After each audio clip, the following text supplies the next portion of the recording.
Biografi Raden Sudirman. Raden Sudirman lahir pada tanggal 24 Januari 1916 di Bodas Karangjati, Rembang, Purbalingga.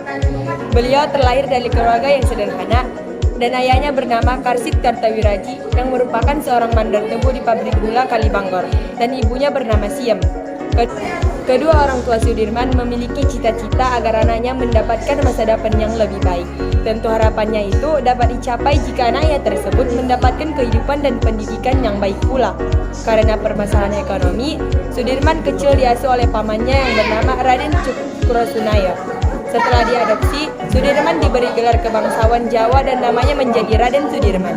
Sejak saat itu, Sudirman besar dengan didikan etika dan tata krama priayi serta kesederhanaan sebagai rakyat biasa.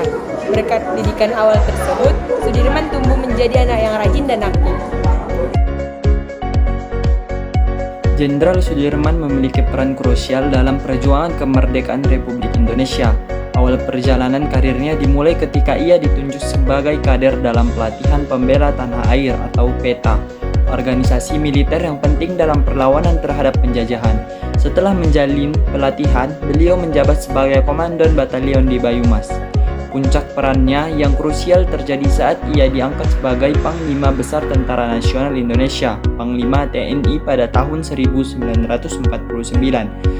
Di bawah kepemimpinannya, TNI terorganisir dengan baik dan berhasil mengusir penjajah dari wilayah Indonesia. Jenderal Sudirman mampu menyatukan elemen bangsa Indonesia dari beragam latar belakang, budaya, agama, dan etnis dalam perjuangan merebut kemerdekaan.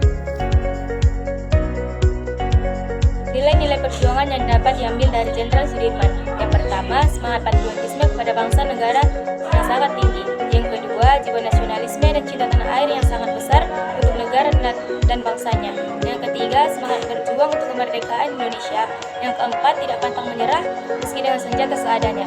Yang kelima, meski sedang sakit, dia tetap mampu berjuang untuk kemerdekaan dan hingga saat ini dia dikenal sebagai pahlawan negara.